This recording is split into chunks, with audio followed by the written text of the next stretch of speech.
The 4 people that Tail talked about. Do you think one of them was the spirit that was sealed inside that mask? Oh, hey, you were pretty good back there. Have you done this before, or what?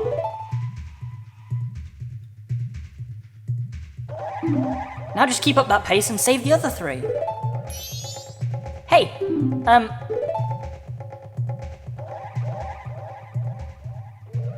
all that stuff I did to you, your horse, I apologise. Sorry. There, I apologise, so don't hold it against me, got it? Now then, let's hurry up and save that princess the monkey mentioned. After that, our next stop is the mountains. We've just got to do something about that Skull Kid.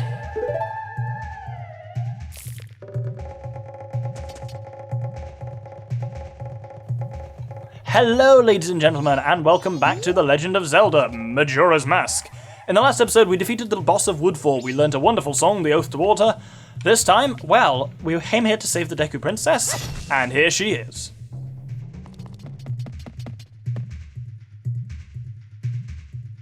What? Who are you? Doctor, I'm pleased to meet you. I'm the Deku Princess. Were you by chance asked to cocked that voice up entirely? Were you by chance asked by that monkey to come save me? Ah, just as I suspected. You see, your body smells a bit like that monkey. Ugh. So the monkey made it back fine after all. That's good.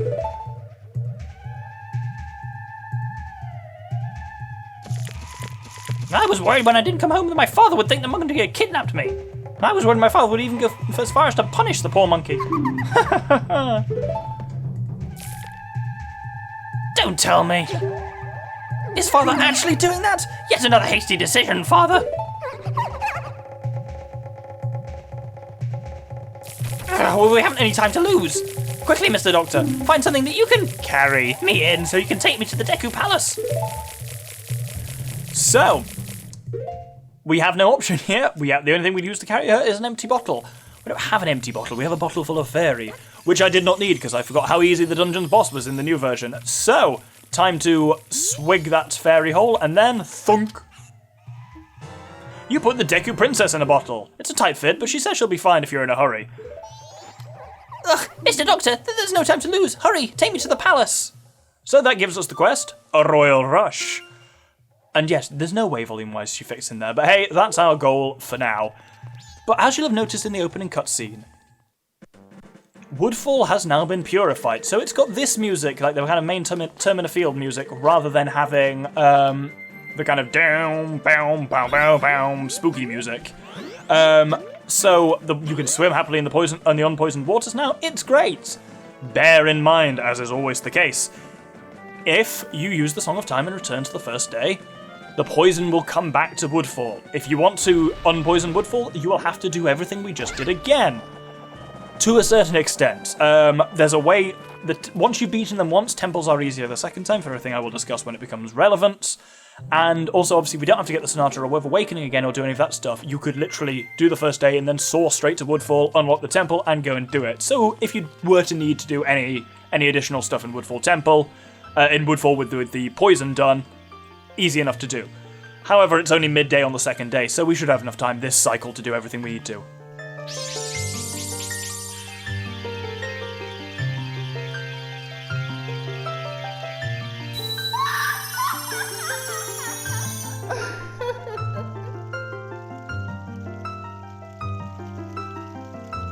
Oh, wise young one, I am the great fairy of wisdom. Thank you for returning my broken and shattered body to normal. As thanks, I shall enhance your magic power. So this is the nice upgrade we get for doing the Stray Fairies of Woodfall Temple. They swapped this around in the 3DS version. In the original version, this was the reward you got from the next temple and vice versa, but they've made this one come first, which makes a bit more sense, all things considered. You'll see why we get there. But yeah, magic power is enhanced. You now have twice as much. You have a double magic meter, which is real handy. Which completes Great Fairy of the Swamp. Wonderful. Cross that off. There we go. I considered at some point... Oh, sorry. Come see me whenever you are overcome by weariness. I considered at some point having like a Bomber's Notebook visualizer, but that's handled by my visualizer because the reward we got for completing that quest is on the visualizer, and I thought it visually looked better to have the things up there like the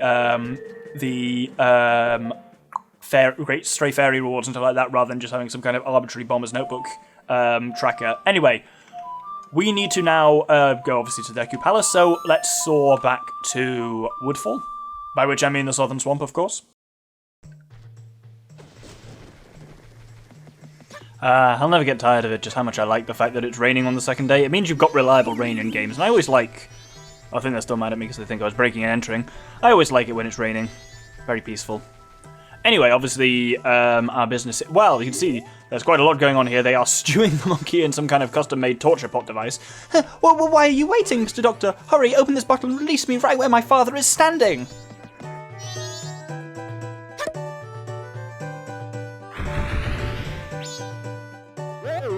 Oh, my princess! My darling princess! You are all right? I was so worried.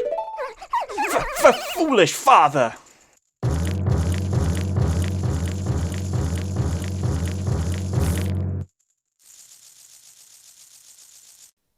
What are you doing? Let that monkey go this instant!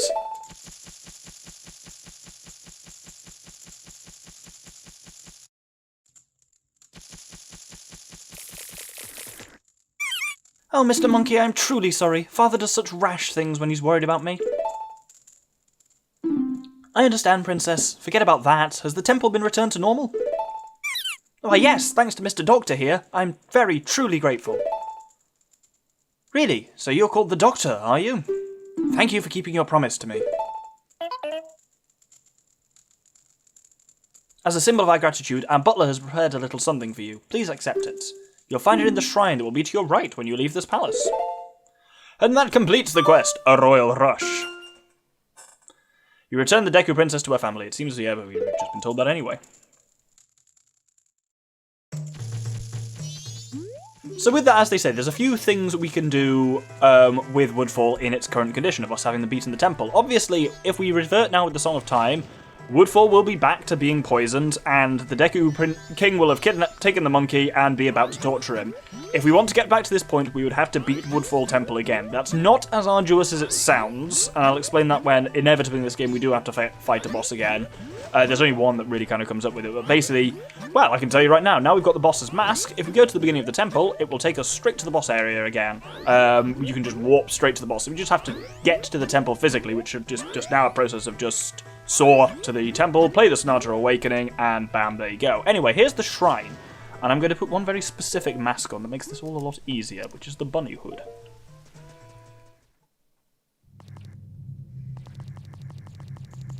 So I don't think, weirdly, we don't actually have to be a Deku here. They still recognise us as the person who saved the temple. Very strange.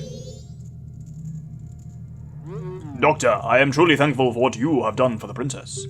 As a sign of our gratitude, we Deku have prepared something we think may assist you. I will lead you to it. Please follow me. Who remembers the bit with Dampé, the Gravekeeper, in Ocarina of Time? Because this is that, but repurposed. We have to follow the Deku Butler through here. And this gives me, because this is relatively easy with the bunny hood on, a bit of a chance to talk about... hear that sound? That means a door is closing, so that's kind of time scale. You got to make sure you're through doors before they close. But this gives me a chance to talk about... I talked about in the first episode, or one of the first episodes, the 5 stages of grief. That Clocktown represented denial. No one's admitting that the moon's going to fall, and everyone's arguing about it. This one... Oh, don't be tempted by those finances. The second area here, Woodfall, represents anger. Inability to confront the issues associated with the grief and just raging instead. And look at the Deku King. Look at the way that rather than actually address why is Woodfall poisoned, what's the monkey really been doing any of that, he just takes the anger straight out on him to the point where he completely neglects his own daughter, right? He's just focused on punishing the monkey rather than on actually trying to find his daughter. Coom, or Katake, whichever one of the sisters whacked around the head, is like angry that the Skull Kid got the better of her. Basically, there's a lot of anger in Woodfall about everything that's going on, and not a lot of steps actually been taken to address the problem. And very good evidence that, well, very good bit of showing that Woodfall represents anger, the second in 5 stages of grief. The next area we'll be getting onto is bargaining. So think about that when we get there. Though it won't be for a while. We've got at least 2 episodes of side questy stuff first, and we've got a very busy day coming up. Well, busy 3 days. Oh balls, you'll notice on these bits here, you'll slip if you go onto the smooth bit, so you just need to stay on the main bit. But otherwise, this is It's mildly irritating, but generally pretty straightforward without the bunny hood. With the bunny hood, it's almost impossible to fail. You can basically just keep piercing with him, which is quite nice. Oh, that's the only other thing we need, balls, which I'd forgotten to set up. You need arrows here. You've got quite a while on this last one, so you don't need to worry too much. I've only got 6 arrows. You just need to shoot this thing, and then that lowers those flames there, but he gives you quite a while here, because he picks a very slow route along there. You're not going to fall behind him, no problem. And the end is just right up ahead here. No, it's not. That's a lie. This is a much longer section than I give it credit for. There we go. And just as we hit dawn, night of the second day, by the sounds of it. Well done, Doctor. Now here is the item I promised. Please accept it. And he gives us the Mask of Sense. Wear it to heighten your sense of smell. Sniff, sniff. That's the power of smell. That's the smell of power, even. I cocked that up really badly. Actually, when I see you, I am reminded of my son, who left home long ago. I felt as if I was once again racing my son. I may have tried too hard to outrun you. As old as I am, I'm still fast. Just like when I raced my son. Please forgive my rudeness. You can find your way out through that light over here. I look forward to meeting you again. Doctor, take care. Oh, and there we have one of the most fucked up things in the game that a lot of people don't realise. Cast your mind back to the first episode when we were in the weird area between the worlds. And that Deku's weird stone statue thing that we found. It's never confirmed in-game, but the smart money says you get turned into a Deku. Where did the body for that transformation come from? Why does your Deku body remind the butler of his son? And what is that fucked up statue that looks, I don't know, like something that's like a Deku that's had the vital essence kind of sucked out of it? It's pretty dark when you think about it, and it's this game's type of darkness where it relies on you to connect the dots and realise kind of how messed up something is, really. Anyway, we got one more main bit of business to deal with while the swamp water is clean again, so in this kind of current cycle, so let's just soar back to Woodfall. Not to Woodfall, to the Southern Swamp. There we go, 36 hours remain. So in the Swamp Tourist Centre, one thing has become available, one thing has no longer become available. This bloke here who's running the pictograph contest says, I hate to say it, but the contest has ended. The pictograph contest ends once the water of the swamp is purified, so we do want to enter that, which we'll have to do at the beginning of a new cycle. But he said there correctly, but I hear the boat cruise is starting up a new attraction, so go to that window over there and ask them about it. So indeed, Coombe is offering a new experience. Oh, just as I thought, it seems the poison swamp has been cleaned up, so why not try something more interesting? How about a little game? I'll fly around on my broom while you try and hit the target below me. Sounds great. But let me explain, you're not aiming for me with that bow, you're aiming for the target. If you hit me, I'll never forgive you. So obviously you can only do this when the swamp is purified, because they want to make sure you've got the bow. You need to hit her 20 times, the target 20 times, before you complete one entire rotation of the swamp. As you can see on the map, you can measure how long that takes. This is painfully easy, as you can see. If you hit her either 5 or 10 times, which is also pretty hard to do, you will lose. But again, it's that you're not going to do that by accident. So speed her on, please.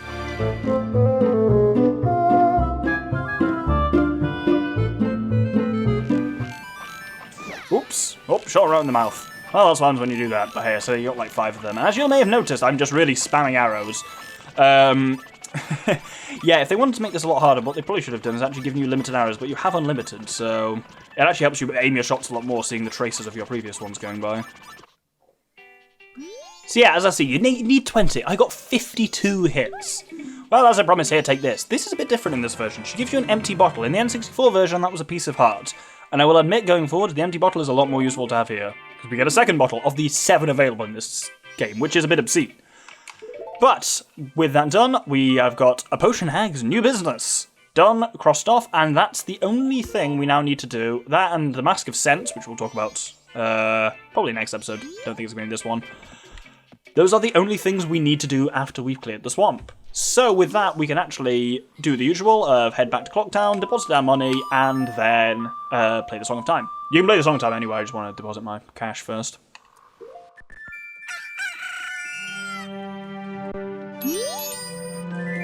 The quickest way to the mountains is through the North Gate. Yes, technically our goal at the moment is to head to the mountains, but we're not going to be doing that for a while. So the first thing I want to do is invert the Song of Time, because we have got a very busy cycle ahead of us here. Cycle is 3 days. Because there's a lot of things we need to get in which are time sensitive, and I want to do it all within, well, I have to do it all within one cycle to a certain extent, and you'll understand why when you see what the first kind of thing we're doing. So, we need to withdraw, let's say, 100 quid will be decent to withdraw.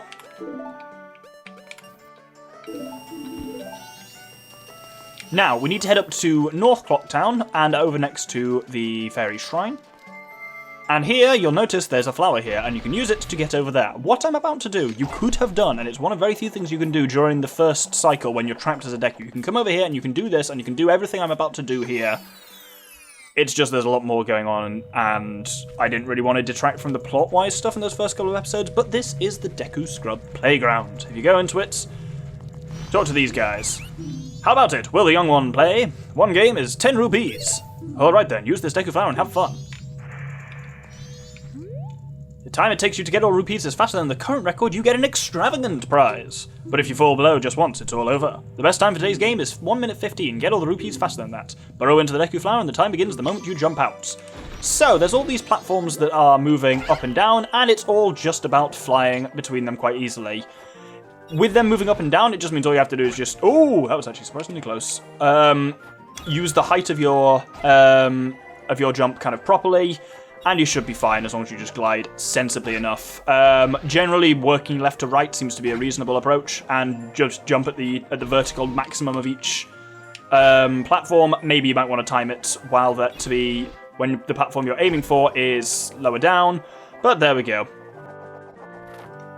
There we go, as you can see, to do this and get them all not falling to the ground but not do it under the time limit of 115 is pretty amazingly difficult. I said amazingly difficult because I just read what I said instead of saying what I thought. Amazing, it's a new record. Take this. So they give us a fishing hole pass. Present one of these passes as a fishing hole in exchange for a free fishing rod rental. We've not found a fishing hole yet, and I'm not going to be doing that for way, way in the future, possibly even just as a bonus episode, but we get one, and it will travel through time with us, so that's worthwhile. But it's not on the visualizer because I consider it an optional extra. And that starts the quest, Deku Flower Power. You broke the first day's jumping record at the Deku Scrub Playground. And this also clocks in that they be open until about 6 p.m, about 12 in the evening, I think that is. And so they say to us, I'll record this time, so what's your name, young one? Doctor, that's a strange name for a Deku Scrub. If you can, come by again tomorrow. So, that's a quest, and we're going to do another quest now, which is very similar to that one. The goal of these quests is there's mini-games which have a record. In one cycle, beat the record on all 3 days. If you come back here on the second day, the challenge will be slightly different, as will the record, and then again on the third day. If you beat the record all 3 times within the same cycle, you get a reward, but you have to do it all within the same cycle. If you do it over multiple ones, it's wiped when you go back in time. The second one, which is far more irritating, is in this shop. So this is Honey and Darling's shop, a game changer, changes daily. There's 3 forms of this game, and the one on the first day is by far and above the most irritating. Actually, while we're here, I'm just going to speed her on, please. Go up and grab that 100 quid that always sits atop here. Yeah, you'll notice we're on 200 as well, because if there's 10 rupees up for grabs in the Deku Playground, so if you do it, you just get your money back, which is nice. Right, on with the incredibly irritating Bombchu Gallery. So, if you speak to these two, they're pretty irritating as well. Oh, it looks like we have a visitor, honey. Oh, I wonder if it's a customer, darling. Oh, would you like to play? Today is Bombchu Gallery Day, isn't it, darling? 1 game is 10 rupees. Hit each target with a Bombchu in the time it takes us to dance through 1 song. But if you fall off this platform, you're right? Right, darling? Are you ready? Start the music. So, you get about a minute. So, Bombchus, you've not really used them before. Actually, we have briefly, but you pick them up with B, and then you put them down with B. You'll notice you've got these targets, and you have to hit them kind of square on with the Bombchu, and the platform is moving up and down. But that's not all, fuck. As the timer goes on, it's not to do with how many targets you've hit, it's as the timer goes on, the platform starts moving more quickly. It's really hard, I find, to position yourself on this. I tend to stay in one place and just try and get all of them as I go past them, because I find like it's so easy to accidentally fall off the platform or be in the wrong position. You have got, it is worth noting, you have unlimited Bombchus, and you can take advantage of that to basically spam them to a certain extent. Oh, that one I won't have got at all. See, like, what I'm doing here is just going way too fast. Tend to generally aim for the higher ones on the earlier cycles, because they can be a bit trickier to get on the later ones. It'll take a long time. It's just a really shitty game, and I don't like it. But hey, I'm going to do it. I've got until 6 p.m. to do it, because there's something I want to do that happens between 3 and 6 p.m. on the first night, so ideally closer to 3 p.m., but hey. I think it's 9 p.m. like the thing that they close. It'll tell me here, actually, because it gives me 3 days of gaming, which is the same concept, but it tells me I failed it on the first day, so oh dear. But it's hinting that's what you need to do. And it gives me, yeah, that timer there, so that goes to, is that what? 8 p.m. I think, or something like that? I should probably check that. If I grab that... Schedule, honey and darling. There we go. Yes, this is going until... yeah, 10 p.m. So you got a lot of time to try it. Let's do it again. Hey!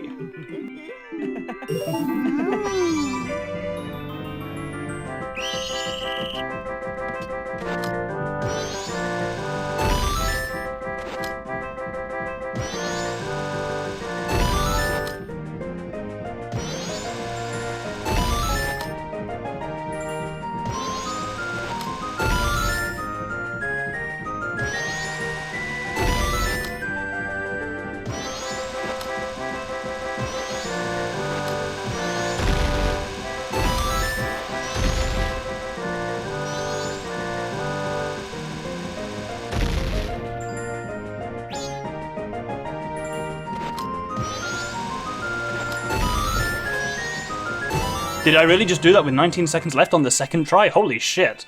Well, I'll have shown that at least on the vague speeder. That went incredibly easy, way easier than I thought it was going to. Holy balls. Did you see that, honey? He got a perfect score. Oh, we have to share a happiness with him. Oh, that's honey again. No, wait.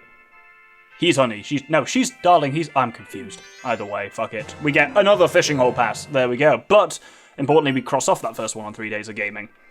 Next episode, we will be continuing with these alongside doing a load of other stuff, but these are the reason I kind of want to do everything I'm doing at the moment in one cycle so that I can get a load of other things crossed off, but whilst taking care of 3 days of gaming. We got one final thing to do. Hey, look, it's this bloke. Waluigi time. Bah! Bother! I'm busy! So, it's Gorman the troop leader of a travelling troupe of performers, a stubborn man with a snarly face and fleshy clothes. We'll be dealing with him far later in the game. For now, what I need to do is go to the post office at the top of West Clocktown. Yeah, I'd say the trick with the Honey and Darling game is don't look at Link, just look at where pick a bomb chew up and then look at where it's going to be and release it just as you hit that arrow. As you go later on, you need to release them a little bit early to take account for the motion of the platform, but they still go in a straight line once they're off the platform. So it's just the timing that needs to change, not the angle. Anyway, here at the top of West Clocktown, at the post office, we want it now to be... anytime between 3 and 6 on the first or second day. It's the first day, and we'll just go straight to 3 p.m. So, if we enter in just after 3, we will find the postman is here. He's wiggling around like a weird freak. And if you talk to him, he says, 4, 5, 6. Ah, you startled me! Don't disrupt my training. In my mind, I'm running for exactly 10 seconds without looking at a clock. I was in the middle of mental training. You may make fun of me, but this is quite difficult. Will you try? Yes, I will. Press A to start, count to 10 seconds, and the precise moment you think you've hit 10 on the dot, press A again. 1, 2, 3, timer's gone. 4, 5, 6, 7, 8, 9, 10. Ooh, 10:36, not bad. This is very difficult and has been made easier. He'll charge you 2 rupees to do it again, and it's been made easier every version of this game. 2, 3, 4, 5, 6, 7, 8, 9, 10. Ooh, slower on that one. Yeah, basically, in the original version of the game, the Japanese one was particularly nasty because you had to get it exactly on the dot, and the timer runs at 60 frames a second, and the game only ran at 20, so even if you got it technically correct as far as you could see or count it, there's still just a 1 in 3 chance that it's off. They made it easier for the British version, for the American and European, that's the English language version, by just making it a bit more forgiving. In this, they added a little trick, and a lot of people aren't necessarily aware of this. Slap on the bunny hood. Remember, the postman, or the running man, who this guy's bottle is made off, is where we got the bunny hood from in Ocarina of Time.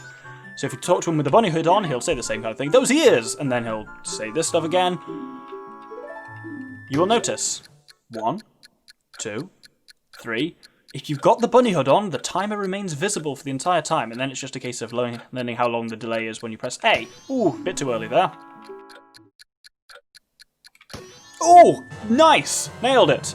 On my 3rd try. I'm having good luck today. This is encouraging for tomorrow's activity. Tomorrow being next episode, of course. So, with that, he says you have the reflexes suitable for a postman, whatever the fuck that means. And he gives us a heart container. No, a piece of heart even. Very handy though. Nearly a heart container, because we only need one more piece for that. Wonderful, and that crosses off a challenge to count on. And that is the end of this episode. I think it may have dragged on a little bit, but I wanted to start some of the first day business again after having completed the swamps. So yes, what have we done today? We've rescued the Deku Princess, we've sorted that all out, and then we undid it all, but we've got all the rewards we need from it. We've got Adulba's remains, which is what really matters there, and whatever we've got learned the Oath to Order. Well, technically that was last episode, but we've learned the Oath to Order and spoken to that thing in the weird bubble bath land. Next episode, gonna be a lot of side quests, so we'll be doing kind of a lot of things that we can do in between. In this kind of next cycle, we'll be gaming and we'll be doing other stuff that we can do in between here and going to the mountains. I hope you'll join me then. Thank you very much, and good day.